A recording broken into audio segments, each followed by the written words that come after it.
السلام علیکم ورحمۃ اللہ وبرکاتہ۔ میں ہوں حکیم قاری محمد عمر، شفاء المریض دواخانہ میں آپ کو خوش آمدید کہتا ہوں۔ آج ہم بات کریں گے گرمیوں کے نہایت مفید پھل فالسے کے بارے میں، جس کے فوائد، نقصانات اور مزاج جانیں گے۔ ترش و شیریں پھل جو قدرتی طور پر وٹامن سی، اینٹی آکسیڈنٹس اور فائبر سے بھرپور ہوتا ہے، اس کا مزاج سرد تر مانا گیا ہے۔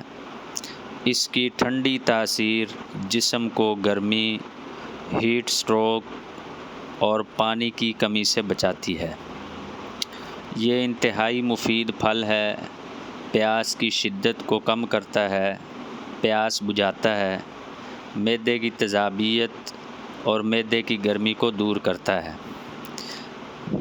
خفقان قلب، دل کی گھبراہٹ کے لیے اس کا استعمال کرنا بہت مفید ہے، اور جگر کی گرمی کے لیے بھی یہ پھل بہت ہی مفید ہے۔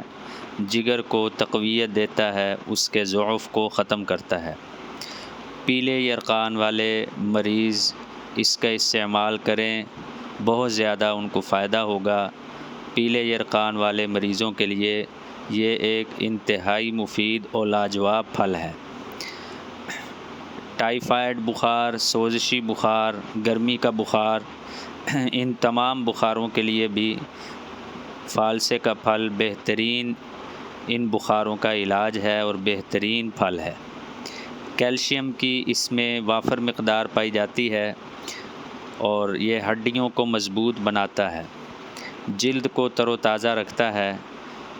جن مریضوں کا پیشاب جل کر آتا ہے گرمی کی وجہ سے، ان کے لیے یہ انتہائی لاجواب اور مفید ہے۔ پیشاب کے راستے خون آنا، ان مریضوں کے لیے بھی یہ بہت مفید ہے۔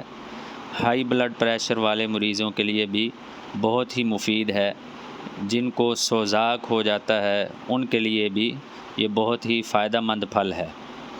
فالسے کا شربت بھی تیار کیا جاتا ہے، جو کہ بہت سارے گرمی کے امراض میں فائدہ پہنچاتا ہے، اور بندہ پورا سال اس کو استعمال کر سکتا ہے۔ جس طرح اس کے بہت سارے فائدے ہیں، کچھ اس کے نقصانات بھی ہیں، کیونکہ اس کا مزاج ٹھنڈا ہے، تو ٹھنڈے مزاج والے لوگ جو ہیں، جو ٹھنڈا مزاج رکھتے ہیں، خون جن کا گاڑھا ہے، اور بلغمی مزاج والے، ان کے لیے یہ نقصان دہ ہے۔ بلغمی، کھانسی، دمہ والے مریض اس سے پرہیز کریں، اور جن کو خشکی سردی کی وجہ سے قبض زیادہ رہتی ہے، ان کو بھی اس سے پرہیز کرنا چاہیے۔ جن احباب کو گلے کی خراش کا مسئلہ ہو، یا وہ نعت خواں یا مقرر ہوں، تلاوت کرنے والے قراء حضرات ہوں، تو ان کو بھی اس کا بہت ہی کم استعمال کرنا چاہیے۔ اگر آپ کو یہ ویڈیو پسند آئی ہے تو اس کو شیئر کریں، لائک کریں اور فالو کریں۔